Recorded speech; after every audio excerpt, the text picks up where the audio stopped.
নমস্কার বন্ধুরা, তোমরা সবাই কেমন আছো? আমি আবার চলে এসেছি নতুন একটা রেসিপি নিয়ে।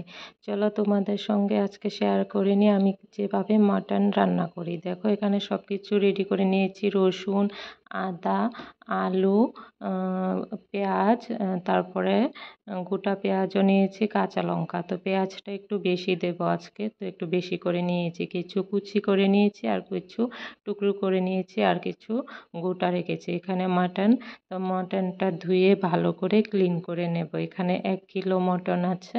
তো মটনটা ধুয়ে ভালো করে জলটা ছাড়িয়ে নিয়েছি আর এখন মশলাগুলি পেস্ট করে নেব। তো সবগুলি রসুন আমি দেব না, অর্ধেক দেব আর অর্ধেক গোটা দেব আর কি। তো এখন আদাও সবটা দিইনি, অর্ধেকটা দিয়েছি। তারপর রসুন, আদা, কাঁচা লঙ্কা, পেঁয়াজ সব কিছু এখন পেস্ট করে নেব, ভালো করে পেস্ট করে নেব। আর এখানে মাটনটাতে পেঁয়াজগুলি দিয়ে দিয়েছি, রসুন দিলাম, তারপরে জিরা গুঁড়ো, ধনিয়া গুঁড়ো, জিরা গুঁড়ো 2 চামচ, ধনিয়া গুঁড়ো 2 চামচ দিয়েছি।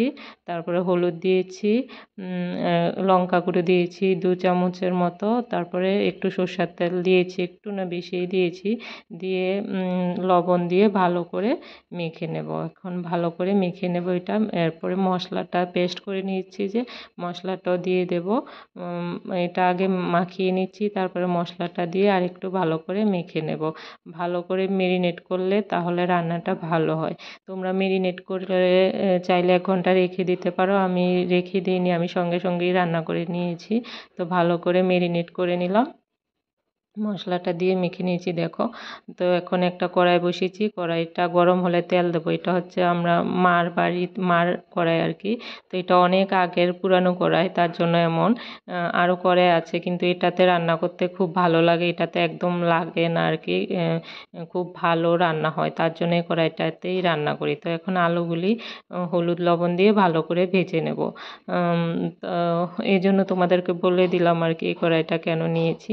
তো এখন আলু ভেজে নিয়েছি, এখন শুকনো লঙ্কা দিয়েছি আর পেঁয়াজ কুচিগুলি দিয়ে দিলাম।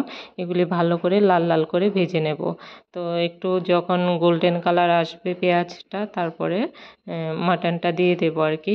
তো দেখো পেঁয়াজগুলি ভালো করে হয়ে গেছে, এখন মাটনটা দিয়ে দিয়েছি। মটনটা দিয়ে ভালো করে মিক্সড করে নেব। তো ভালো করে নেড়ে নিচ্ছি।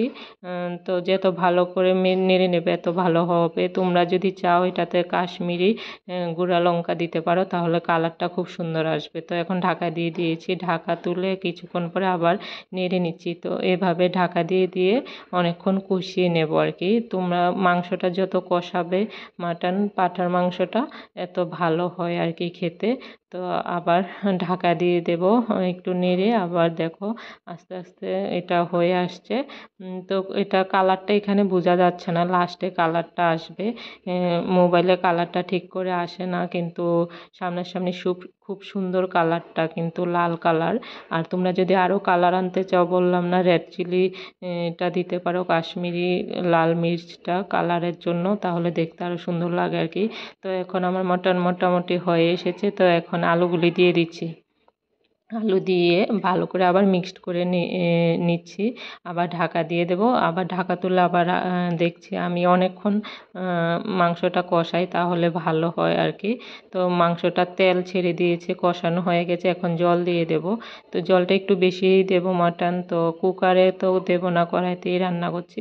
তো জলটা একটু বেশিই দিতে হবে, দিয়ে আবার ঢাকা দিয়ে দেবো আর কি।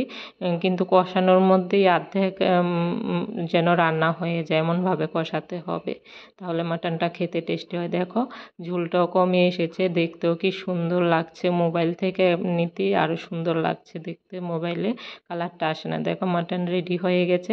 একটু গরম মশলা আর একটু চিনি দিয়েছি নামানোর আগে। দেখো কালারটা কি সুন্দর এসেছে না, খেতেও খুব টেস্টি হয়েছে। তোমাদের যদি আমার রেসিপিটা ভালো লাগে, রান্নাটা ভালো লাগে, তোমরাও ট্রাই করে দেখতে পারো। একদম ঘরোয়া পদ্ধতি, বেশি মশলা না, কম মশলা দিয়েই রান্না করেছি। তো আজকের জন্য টাটা, বাই বাই, দেখা হবে নেক্সট ভিডিওতে।